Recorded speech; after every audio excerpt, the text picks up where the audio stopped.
بارہا ایسا ہوتا ہے. میں نے کئی ماؤں کو دیکھا ہے, کئی باپوں کو دیکھا ہے. یعنی باپ کتنی شفقت سے اپنے بچوں پر خرچ کر رہا ہوتا ہے, ماں کس طریقے سے اس کی پرورش کر رہی ہوتی ہے, لیکن بچہ بعض اوقات بڑا ہو کے جب اس کی بات نہیں مانتا ہے یا اپنی کوئی رائے دیتا ہے, اپنا نقطہ نظر بیان کرتا ہے, تو عام طور پر پھر ایکسپلائٹیشن شروع ہوتی ہے. یعنی اس موقع پر یہ نہیں ہوتا کہ دلیل دینی ہے, نہیں, ہم نے تمہیں پالا تھا, ہم نے تمہیں پوسا تھا, ہم نے تمہاری پرورش کی تھی, آج تو ہمارے سامنے بات کر رہے ہو, آج تمہیں باتیں کرنی آ گئی ہیں, یہ باتیں ہم نے تمہیں سکھائی تھی. تو یہ ہر وہ چیز جو انسان کے جذبات سے متعلق, مذہب کا معاملہ بھی یہی ہے.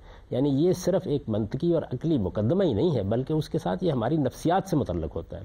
اس میں کچھ شخصیات ہوتی ہیں جن سے ہم محبت کرتے ہیں, انبیاء علیہم السلام سے ہمارا ایک تعلق پیدا ہوتا ہے. یہ جو جذباتی تعلق ہے اس کو پھر ایکسپلائٹ کیا جاتا ہے. جب اس کو مذہبی طبقے ایکسپلائٹ کرتے ہیں, سیاستدان کرتے ہیں, تو پھر کچھ مفکرین یہ کہہ دیتے ہیں کہ یہ تو اصل میں عوام کو دی ہوئی ایک یقین ہے. تاہم یہ بات جب کارل مارکس نے کہی تھی تو اس کا ایک خاص پس منظر تھا. اس کا احساس یہ تھا کہ غریبوں کو اور مزدوروں کو جد و جہد کرنی ہے اپنے حقوق کے لیے. تو مذہبی لوگ بالعموم اس کو کہتے ہیں کہ دیکھو یہ تو تقدیر میں لکھا ہوا ہے, اس پر شاکر رہ کر تمہیں رہنا چاہیے, تمہیں اگر اللہ نے مزدور پیدا کیا ہے تو بس مزدور ہی رہو گے. تو اس کا خیال یہ تھا کہ اس نے جذبہ, جد و جہد, انقلاب کی خواہش یہ چھین لی ہے لوگوں سے, جبکہ یہ حقیقت نہیں ہے. تاہم کوئی دوسرا آدمی آپ کے رویوں سے, میرے رویوں سے ایک تاثر قائم کر لیتا ہے. آخر اس وقت ہم مسلمان اسلام کی جو تصویر پیش کر رہے ہیں اس سے اگر کچھ لوگ یہ کہنا شروع کر دیں کہ یہ تو دہشت گردوں کا مذہب ہے یا انتہا پسندوں کا مذہب ہے, تو ہمیں بہت گلہ بھی نہیں کرنا چاہیے. یہ ٹھیک ہے کہ ہماری بہت بڑی اکثریت نہ انتہا پسند ہے نہ دہشت گرد ہے, لیکن کچھ لوگ جب نام بگاڑنے پر آ جاتے ہیں, آپ نے دیکھا ہوگا کہ بعض اوقات ایک بڑا ہی شریف خاندان ہوتا ہے, کوئی ایک بچہ ایسا اس کو بدنام کر دیتا ہے کہ پورے خاندان کے لیے منہ چھپانے کے سوا کوئی چارہ نہیں رہتا. تو یہی صورتحال بعض اوقات مذہب کے ساتھ بھی ہو جاتی ہے. ماننے والے 1.5 ارب سے زیادہ ہیں, کس کی اصلاح کرنے کے لیے نکلے. تو ہم لوگوں کو یہی کہیں گے کہ وہ مذہب کو اس کی اصل جگہ پر دیکھنے کی کوشش کریں, لوگوں سے اس کو نہ دیکھیں. صحیح. میں نے کچھ پوچھنا, پہلے تو یہ پوچھنا چاہوں گی کہ ایکچولی روحانی علاج ہے کیا and how effective it is. دنیا کے اندر 2 طرح کے علوم ہیں. ایک وہ علوم ہیں جو مادے میٹر کے قوانین کو دریافت کر کے ہم نے علم کی سطح پر منظم کر لی ہے, جیسے آپ کے سائنسی علوم. یعنی آپ یہ دیکھیے نا کہ اس میں کیا کیا گیا ہے. یہ جو مادہ ہمارے گرد و پیش میں پھیلا ہوا ہے, ہمارا وجود بھی ایک مادی وجود ہے اپنے ظاہر کے لحاظ سے. ہمارا جسم, یہی سبزیاں ہم کھاتے ہیں, یہی گوشت کھاتے ہیں, اسی سے اللہ تعالیٰ کی فیکٹری میں بنا کے باہر آ جاتے ہیں. تو ہم بھی ایک مادی وجود رکھتے ہیں, یہ کائنات بھی ایک مادی وجود رکھتی ہے. اس کے اندر جو قوانین تھے آپ یہ دیکھیے, سائنسدانوں نے ان کو دریافت کیا, تو آج انہوں نے آپ کو معجزے نہیں دکھا دیے. کیا یہ حقیقت نہیں ہے کہ ہم اس وقت بیٹھے ہوئے جو کچھ کر رہے ہیں یہ سب ہمارے گرد و پیش میں کیا ہے؟ یہ سائنس کی کرشمہ سازی ہے. جہاز پر سوار ہوتے وقت بعض اوقات میں خدا کا شکر بھی کرتا ہوں, اور دوسری جانب یہ احساس جب ہوتا ہے کہ 30,000 فٹ کی بلندی کے اوپر ہم اڑ رہے ہیں, اور ایک ایسے ماحول میں بیٹھے ہوئے ہیں کہ جو انتہائی آرام دہ ہے. آپ سو جائیں, آپ پڑھیں, آپ مطالعہ کریں, یعنی کس جگہ کے اوپر. اور بعض اوقات تو آپ نے کبھی دیکھا ہوگا کہ تھوڑی بہت جہاز میں اونچ نیچ ہونا شروع ہو جاتی ہے, تب احساس ہوتا ہے کہ ہم کہاں ہیں اور کس جگہ پہ, ورنہ آپ کو احساس بھی نہیں ہوتا اس بات کا. یہ وہ قوانین ہیں جو دریافت کیے گئے, لاز ہیں. اسی طرح کے لاز جو ہمارے نفس کے اندر بھی ہیں. یعنی 2 چیزیں ہیں دنیا کے اندر, ایک نفس ہے, ایک مادہ ہے, جس کو ہمارے پرانے فلسفی کہتے تھے, مثالیت پسند جو فلسفی تھے, کہ ذہن اور مادہ, مائنڈ اور میٹر. تو آپ اس کو نفس اور مادہ, قرآن مجید جیسے کہتا ہے. تو نفس اور مادہ, نفس میں بھی ایسے ہی قوانین ہیں. جس طرح کے لاز سائنسدانوں نے مادے میں دریافت کیے ہیں, بالکل اسی طرح کے لاز وہاں ہیں. ان لاز کی بنیاد پر بھی آپ بڑے کرشمے دکھا سکتے ہیں. چنانچہ قرآن مجید نے بیان کیا ہے کہ حضرت سلیمان کے دربار میں ایک ایسا شخص تھا جو نفس کا ایک علم رکھتا تھا. یعنی اللہ تعالیٰ کا جو قانون ہے وہ کوئی نبی یا پیغمبر نہیں تھا, نفس کے قوانین کا علم رکھتا تھا. اس نے ملکہ بلقیس کا تخت 1,500 میل کے فاصلے سے اٹھایا اور اٹھا کے لا کر پیش کر. اچھا, اس وقت لوگوں کو تعجب ہوتا تھا, کیا ایسا ہو سکتا ہے؟ کیا یہ واقعہ نہیں ہے کہ امریکہ میں ایک فٹ بال ٹیم میچ کر رہی ہوتی ہے, ہم گھر میں بیٹھے ہوئے دیکھ رہے ہوتے ہیں, اس کی حرکات سکنات وہاں پہ. یعنی بعض اوقات اس گراؤنڈ میں بیٹھے ہوئے لوگ ان چیزوں کو نہیں دیکھ رہے ہوتے جو ہم دیکھ رہے ہوتے ہیں. تو اس وجہ سے وہ نفس کے جو قوانین ہیں ان کو اگر دریافت کر کے کوئی آدمی کوئی چیز دکھا دیتا ہے آپ کو, یا کوئی کرشمہ دکھا دیتا ہے, یا علاج کر دیتا ہے کسی چیز کا, تو یہ ممکن ہے, اس پہ تعجب نہیں کرنا چاہیے. مسئلہ کیا ہے؟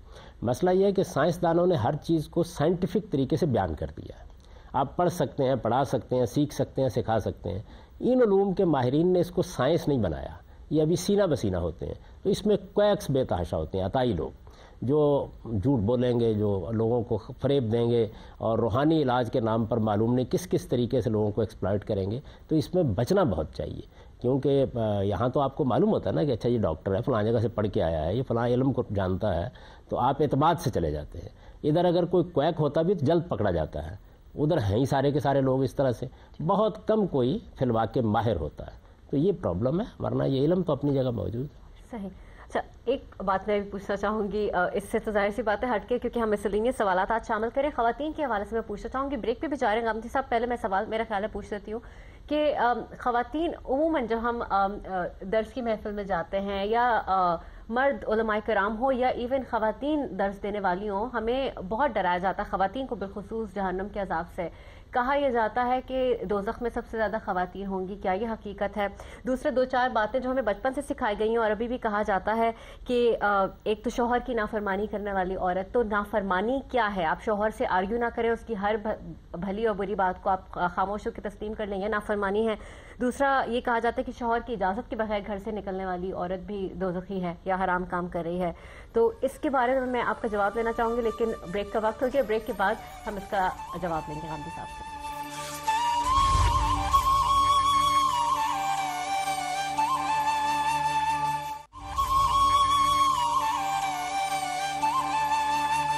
پروگرام ایک مرتبہ پھر خوش آمدید. آج ہم غامدی صاحب سے آپ کے مختلف سوالات کے جواب لے رہے ہیں. غامدی صاحب تو پھر بتائیے، کیا ہم خواتین دوزخ کا ایندھن ہیں؟ آپ قرآن مجید کو دیکھیے، ہمارے ہاں یہ بڑی بدقسمتی ہے کہ اللہ کی کتاب ہمارے گھر میں موجود ہوتی ہے، لیکن اس کو سمجھ کر نہیں پڑھتے لوگ. اس کا ترجمہ پڑھ لیجیے، سادہ ترجمہ بالکل شروع سے آخر تک. اگر کسی ایک جگہ پر بھی آپ کو اللہ تعالیٰ کے ہاں مواخذے کے لحاظ سے خواتین اور مردوں میں کوئی فرق نظر آئے تو مجھے ضرور بتائیے. یعنی اللہ تعالیٰ یہ کہتے ہیں کہ میں نے تمہیں ایک آدم و حوا سے پیدا کیا ہے، دونوں کو ذمہ دار بنایا ہے، دونوں کو میرے سامنے پیش ہونا ہے، دونوں کی پیشی کی بنیاد یہ ہے کہ کس نے اچھا عمل کیا ہے، مرد ہو یا عورت میں کسی کا عمل ضائع نہیں کروں گا، دونوں کو جنت کی بشارت دی ہے، دونوں کو تنبیہ کی ہے. بلکہ اگر مجھے اجازت دی تو میں یہ کہوں کہ جو جرائم گنوائے گئے ہیں قرآن مجید میں، جن پر بالعموم آخری درجے کی سزائیں بیان ہوئی ہیں، وہ زیادہ تر مردوں کے. یعنی آپ دیکھ لیجئے، سرکشی وہ کرتے ہیں، تمرد وہ کرتے ہیں، سوسائٹی کو گمراہ وہ کرتے ہیں، فلسفے وہ بیان کرتے رہے ہیں، لیڈرشپ بالعموم ان کے پاس ہوتی ہے.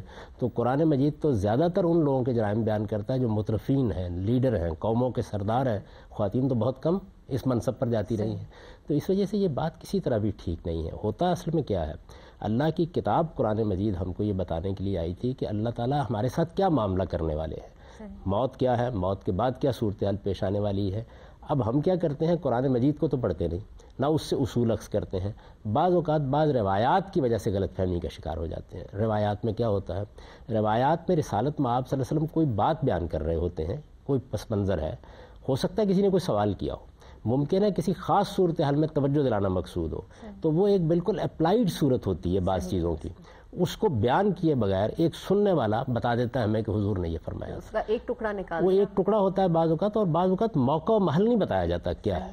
یعنی کسی موقع پر رسول اللہ صلی اللہ علیہ وسلم نے اپنا ایک خواب سنایا ہے، رویا سنایا ہے. دیکھیے خواب کیا ہوتا ہے، خواب میں کیا یہ جاتا ہے کہ آپ کو کچھ حقائق کو ممثل کر کے، یعنی ایک تمثیل کی صورت میں دکھایا جاتا ہے کہ کیا ہوگا. جنت اور دوزخ ابھی وجود میں آنے ہیں، ان میں جزا و سزا کیا ہونی ہے وہ بھی ابھی پتہ چل رہا ہے، کیونکہ اللہ تعالیٰ یہ کہہ رہے ہیں کہ یہ سب قیامت کے دن ہوگا. جو کچھ اس وقت ہو رہا ہے وہ بعض ارواح کے ساتھ ہو رہا ہے، اور وہ بھی غیر معمولی صورتحال میں ہو رہا ہے. اس میں رسالت میں آپ صلی اللہ علیہ وسلم کو تمثیل کے انداز میں یہ بتایا جا رہا ہے بعض موقعوں کے اوپر رویا میں کہ کیا کیا صورتحال پیش آنے والی. تو کسی موقع پر آپ نے خواتین کو یہ توجہ دلائی کہ دیکھو مجھے جو رویا دکھائی گئی اس میں میں نے ایک حصے میں تمہیں زیادہ دیکھا. اب یہ دیکھیے یہ صورتحال پوری دوزخ کی نہیں ہے، یعنی ایک موقع کے اوپر ایک خاص محل میں توجہ دلانے کے لیے یہ بات کہی جا رہی ہے کہ میں نے تمہیں زیادہ دیکھا. تو انہوں نے کہا کہ ہمارا کیا جرم ہے، تو فرمایا کہ تم ناشکری بہت کرتی ہو. یعنی ساری زندگی ایک آدمی تمہاری خدمت کرتا ہے، کما کے لاتا ہے، اور آخر میں بھی یہ کہہ دیتی ہو کہ ہم نے تمہارا دیکھا کیا ہے. اب یہ ہو سکتا ہے کہ کسی موقع پر توجہ دلانے کے لیے یہ بات آپ نے خواتین کے کسی حصے کو فرمائی ہو.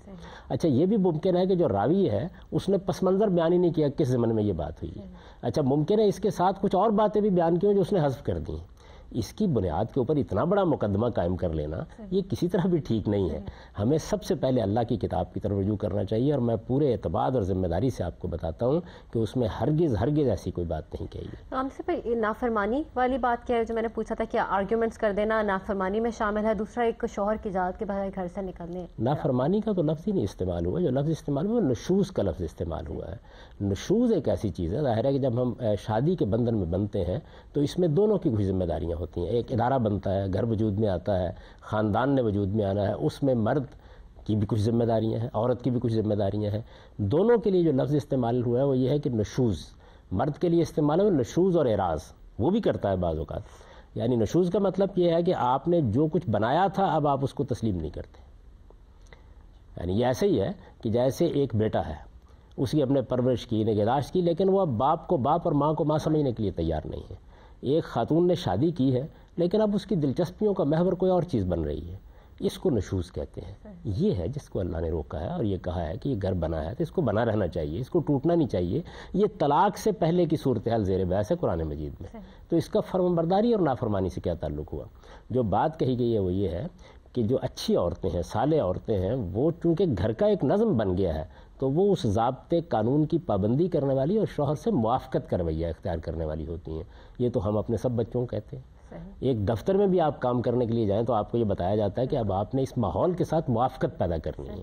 یہ موافقت ہے جس کو قرآن مجید میں بیان کیا گیا ہے. فالصالحات قانتات, اچھی عورتیں, نیک عورتیں, وہ سرکشی کا رویہ اختیار نہیں کرتی. تو سرکشی ایک اور چیز ہے, اس کے مقابل میں جو رویہ ہونا چاہیے وہ موافقت ہے, ملائمت ہے, صورتحال کو سمجھ کے رائے اختیار کرنا ہے. آپ نے کوئی نقطہ نظر اختیار کی ہے, آپ کا کوئی ماننا جاننا ہے, آپ نے کوئی موقف اختیار کیا ہے, وہ آپ کو پورا حق ہے. اسی طرح آپ کی بھی آزادی ہے, آپ نے کسی چیز کا علم حاصل کیا ہے, اس کے لحاظ سے آپ کو زندگی بسر کرنی ہے. اللہ نے کوئی صلاحیت دی ہے, اس کو سامنے رکھنا ہے. گھر کے نظم کے اندر جو ایک ادارہ ہم نے بنا دیا ہے اس میں ہمارا رویہ موافقت کا ہے یا سرکشی کا ہے, یہ زیر بحث ہے. اچھا, اور گھر سے باہر نکلنا پھر رہ گیا کہ اگر خواتین شاپنگ کرنے جا رہی ہیں, اپنے والدین سے ملنے جا رہی ہیں, سودا صرف لینے جا رہی ہیں, مطلب ہر چیز کے لیے آپ کو شوہر کی اجازت چاہیے. نہیں, جب آپ کی شادی ہوئی تو کیا کوئی موافقت پیدا ہوئی ہے یا نہیں پیدا ہوئی؟ یعنی ایک شوہر صاحب جو ہے وہ کسی اعلیٰ مقام پر بیٹھے ہوئے ہیں اور آپ ان کے سامنے آپ نے صرف روز سیلوٹ کرنا ہے, کیا صورتحال ہے؟ اصل میں جب میاں بیوی ہوتے ہیں تو دوستی, محبت, اعتماد کا تعلق ہوتا ہے, اس میں بہت سی باتیں طے ہو جاتی ہیں. تو کیا مطلب ہے آپ کا؟ یعنی ہر موقع کے اوپر ایک خاتون جو ایک درخواست لکھے گی پہلے کہ آج مجھے فلاں جگہ پہ جانا ہے, آج راہ کرم 2 دن کی رخصت عطا فرمائی جائے. نہیں, اس طرح کی کوئی بات نہیں ہے. اصل چیز یہ ہے کہ ہم نے کیا طے کیا ہے. دیکھیں, ایک گھر کا نظام ہم نے بنایا, کیا یہ دفتر ہم نے بنایا ہے؟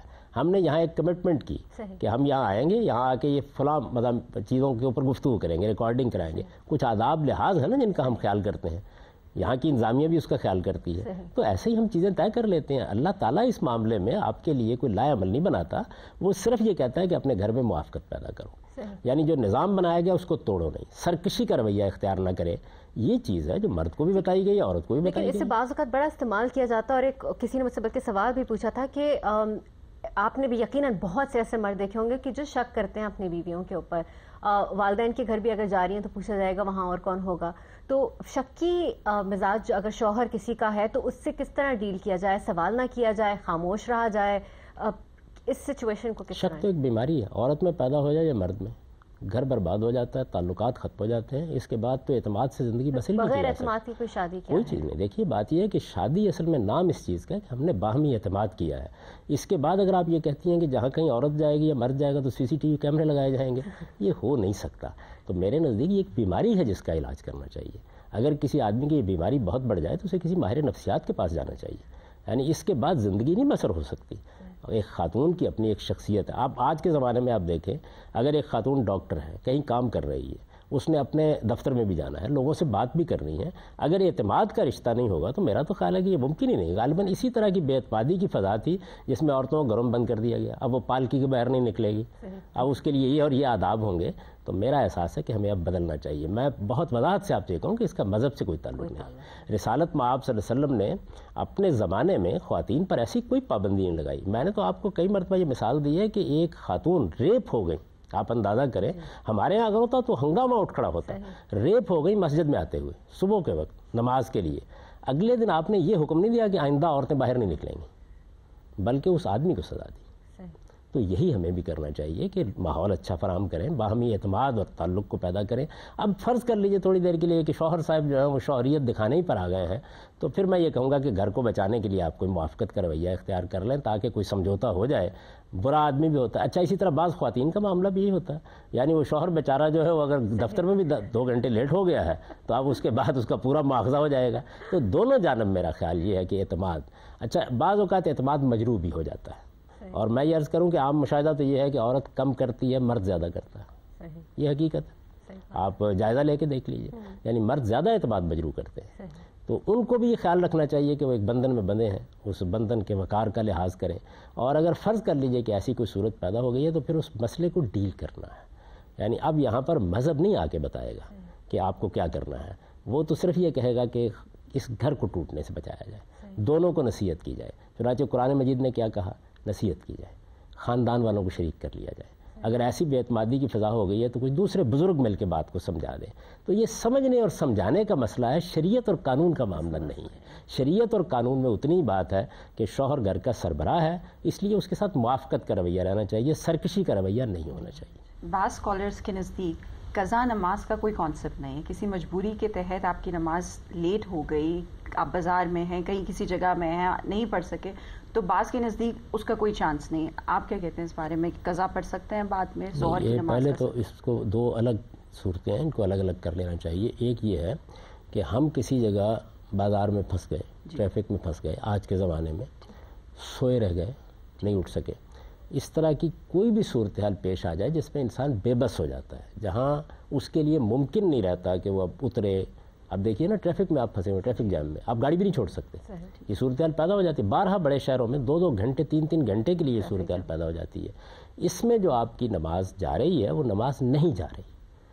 یعنی جب آپ کی آنکھ کھلے گی، بے ہوشی ہو گئی ہے تو جب آپ ہوش میں آئیں گے، اگر آپ کہیں پھنس گئے ہیں تو جب آپ اس سے نکلیں گے اسی وقت نماز پڑھ لینی چاہیے. وہی نماز کا وقت ہے، وہ قضا ہوئی نہیں. رسالت میں آپ صلی اللہ علیہ وسلم کا مشہور واقعہ ہے کہ جس میں آپ خیبر سے واپس آ رہے تھے تو راستے میں بہت تاخیر ہو گئی، لوگ تھکے ہوئے تھے، تو آپ نے فرمایا کہ لوگ سو جائیں اور بلال سے یہ کہا کہ ذرا خیال رکھنا کہیں ہماری نماز نہ جاتی رہے. تو بلال بھی سو گئے، اور جب صبح سب لوگوں کی آنکھ کھلی، نبی صلی اللہ علیہ وسلم کی بھی آنکھ جب کھلی تو سورج نکل چکا تھا، فجر کی نماز جا چکی تھی. رسالت میں آپ صلی اللہ علیہ وسلم نے بلال سے پوچھا کہ بلال کیا ہوا؟ تو ان کا غلبت نہیں آنا آیا، جو سب کے ساتھ ہوا وہ میرے ساتھ بھی ہو گیا اور میری آنکھوں نے مجھ پر غلبہ پا لیا اور میں بھی سو گیا. تو حضور نے نماز پڑھائی، جماعت کرائی، اس کے بعد آپ بیٹھ گئے. ایک شخص آیا اور اس نے آ کر یہ کہا کہ یا رسول اللہ آج تو بڑی کوتاہی ہو گئی، بڑی تقصیر ہو گئی. تو آپ نے فرمایا کہ انما التفریط فی الیقظہ لیست التفریط فی النوم. سونے میں کوتاہی نہیں ہوا کرتی، کوتاہی جاگتے میں ہوتی ہے. یعنی اس کو کوتاہی ماننے ہی سے انکار کر دیا. تو اس طرح آپ نے یہ تعلیم دی کہ جس وقت ہم بے بس ہو جاتے ہیں تو اس وقت اللہ تعالیٰ کی تکلیف یا ذمہ داری جو اس نے ڈالی ہے وہ بھی اٹھ جاتی ہے. جب ہم اس صورتحال سے نکلیں گے، ایک مریض ہے مثال کے طور پر، آپریشن ہو رہا ہے اس کا، ڈاکٹر آپریشن میں مصروف ہے، شروع کر دیا، لمبا ہو گیا، نماز کا وقت نکل رہا ہے، اس میں نماز قضا ہوتی ہی نہیں. پہلے تو یہ بات سمجھ لینی چاہیے. آپ جب اس صورتحال سے نکلیں گے اسی وقت نماز پڑھ لیجئے.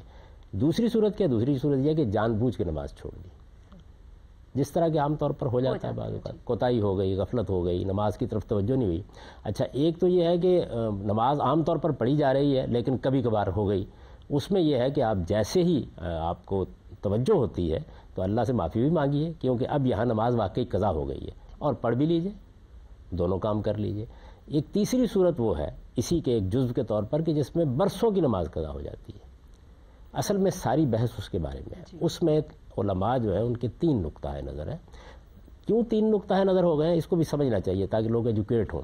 ایک وہ موقع ہوتا ہے جس میں رسول اللہ صلی اللہ علیہ وسلم کے زمانے میں کوئی مسئلہ پیش آ گیا اور آپ نے اس کا حل بتا دیا، وہاں اتفاق ہو جاتا ہے. تو دوسرا وہ مسئلہ ہوتا ہے کہ جس میں رسول اللہ صلی اللہ علیہ وسلم کے زمانے میں یہ مسئلہ پیش نہیں آیا بلکہ بعد میں آیا، تو اب ہم اپنے علم عقل سے اندازہ کرتے ہیں کہ اس میں صحیح رویہ کیا ہونا چاہیے. اس مسئلے کی نوعیت یہی ہے. اگر حضور کے سامنے یہ معاملہ پیش آ گیا ہوتا تو پھر آپ کو اس کا حل بتا دیتے، لیکن نہیں ہوا. تو ہمارے جو اسکالرز ہیں ان میں سے 3 گروہ بن گئے. ایک کا کہنا یہ ہے کہ اب کچھ نہیں ہو سکتا، زیادہ اچھا یہ ہے کہ آپ توبہ کرتے رہیں، استغفار کرتے رہیں، غلطی ہو گئی بس نمازیں رہ گئیں، اب اللہ نے آپ کو شعور دیا ہے، غفلت سے بیدار ہو گئے، اب نماز پڑھنا شروع کر دیں. ایک نقطہ نظر یہ ہے، یہ امام ابن حزم کا ہے. ایک دوسرا نقطہ نظر یہ ہے کہ اگر کسی آدمی کو اس مشقت میں ڈالا گیا وہ نمازوں کا حساب کرے بتائے تو مشکل ہو جائے گا. تو انہوں نے یہ کہا کہ آپ یہ کر سکتے ہیں کہ آپ نے فرض کے ساتھ کچھ نفل بھی پڑھنے ہوتے ہیں, ان کو آپ فرض کی نیت سے پڑھنا شروع کر دیں, اللہ جتنی مہلت دے گا اتنی ادا ہو جائے گی, اور ساتھ اللہ سے معافی بھی مانگتا رہے آدمی کہ میں نے کوتاہی کی آپ کے معاملے میں.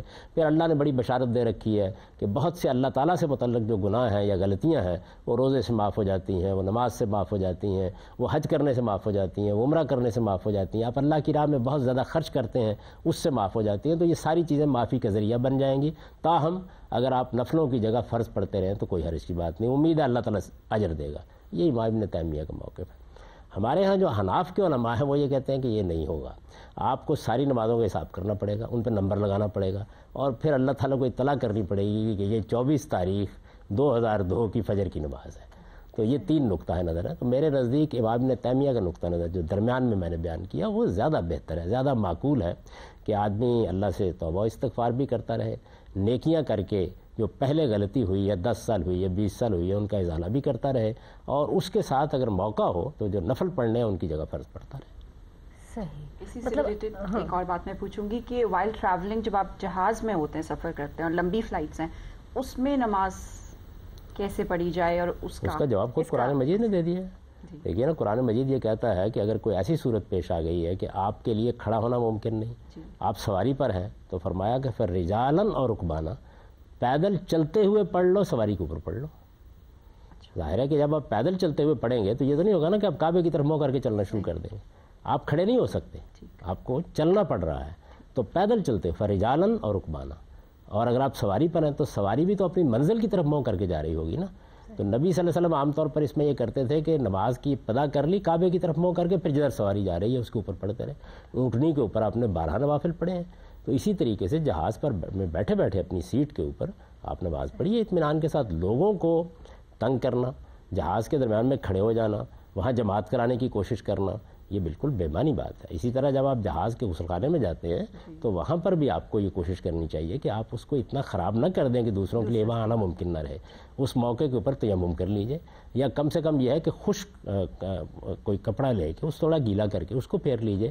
اگر آپ بہت پانی بہائیں گے, پاؤں دھوئیں گے, اس طرح کریں گے تو یہ چیز لوگوں کے لیے اذیت کا باعث بن جائے گی. ہمارے دین میں لوگوں کو اذیت دینا یہ حرام کے درجے کی چیز ہے, اس سے بچنا چاہیے. کتنی آسانیاں ہمارے دین نے ہمارے لیے پیدا کی. غامدی صاحب مزید سوالات بھی آپ سے کریں گے, لیکن ایک اور وقفے کا ٹائم ہو چکا ہے. اس بریک کے بعد ہم مزید کوشچنز آگے لائیں گے.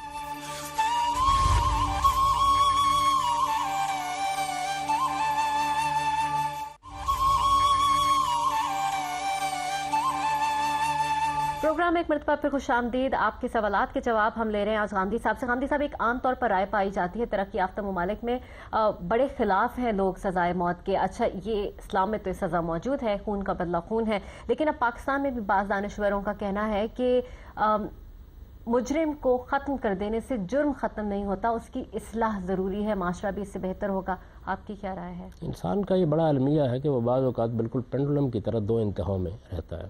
ایک زمانہ وہ تھا جس میں صدیاں گزری ہیں کہ مجرموں کو ایسی ایسی سزائیں دی جاتی تھیں کہ آپ ان کا ذکر سنتے ہیں تو آپ کے رونگٹے کھڑے ہو جاتے ہیں.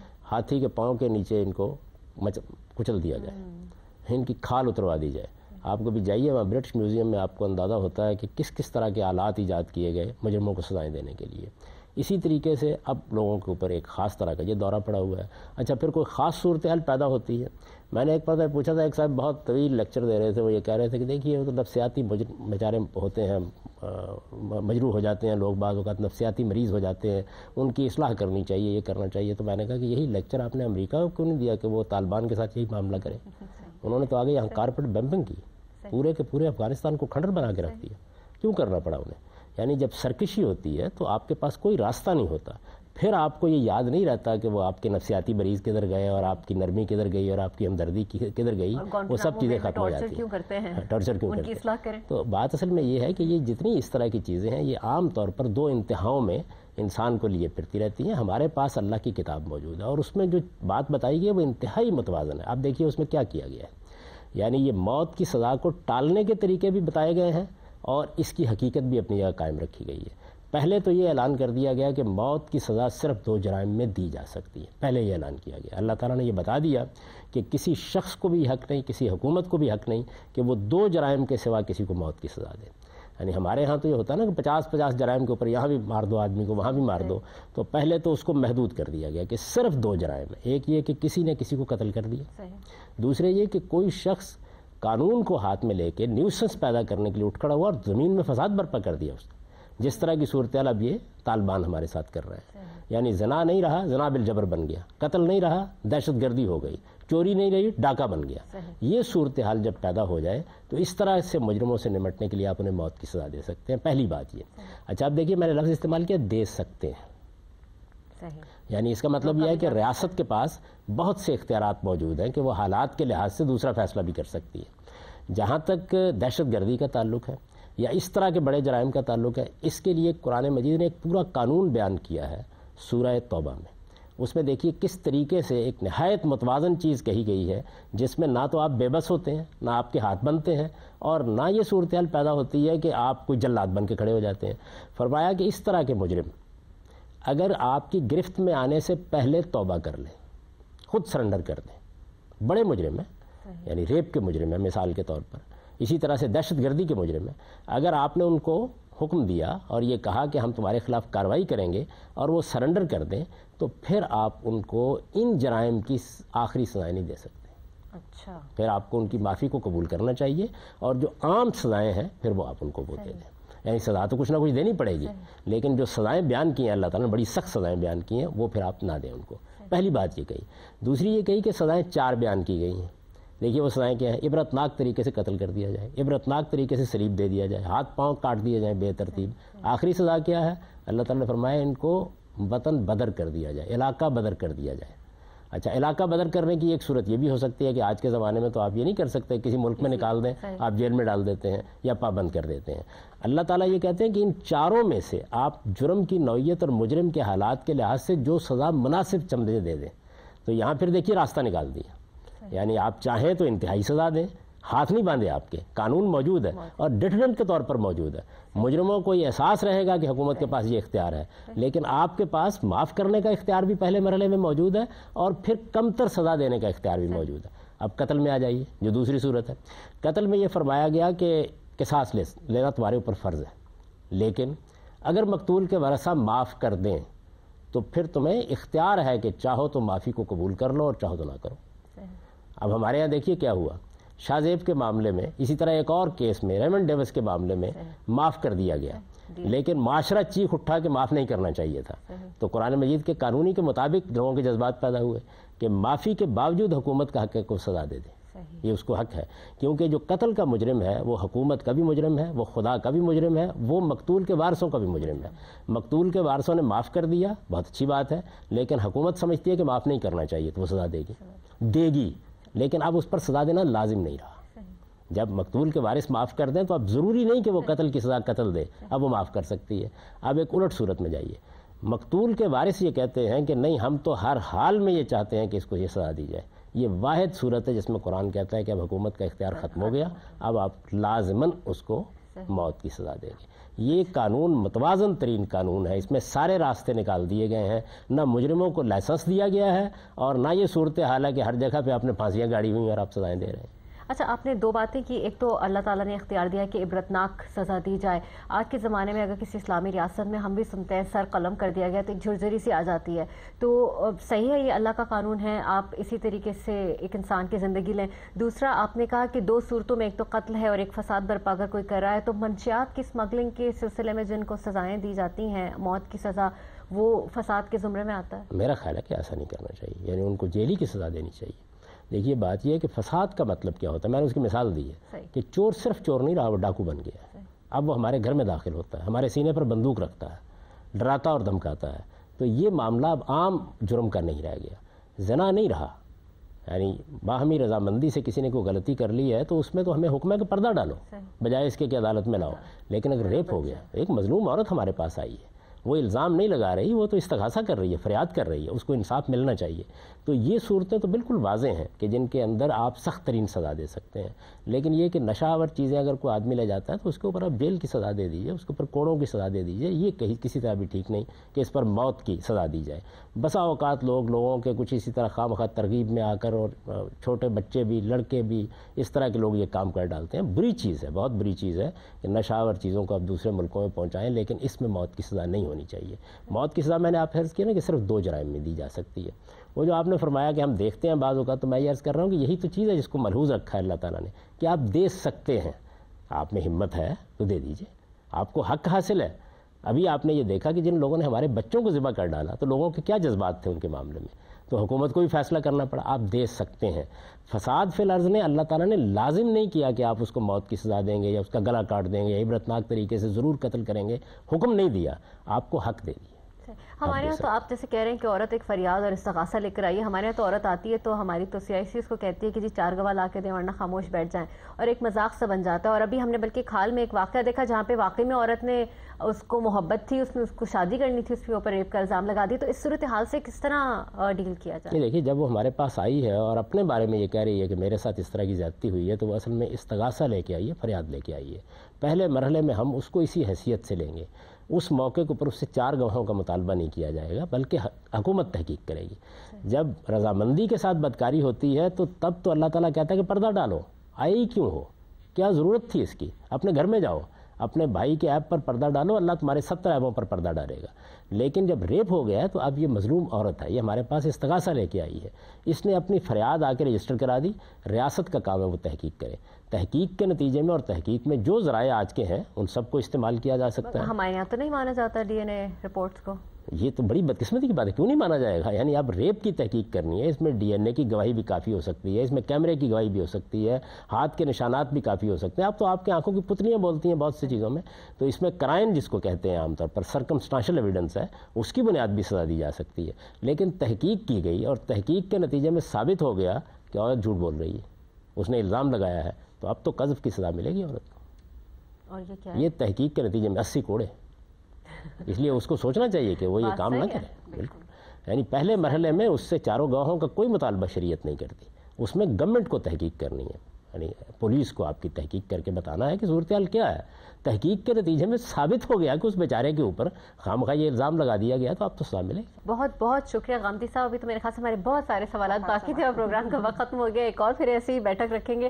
تھینک یو ویری مچ آپ کا، اور مہرین آپ کا بھی بہت بہت شکریہ ہمیں جوائن کرنے کے لیے۔ مجھے دیجیے اجازت، کافی سوالات کے جوابات ہم نے آپ کے لیے جاننے کی کوشش کی، مزید سوالات بھی آپ ہمیں ای میل پر بھیج سکتے ہیں ہمارے، اور اگلے ہفتے پھر آپ سے ملاقات ہوگی، تب تک کے لیے اللہ حافظ۔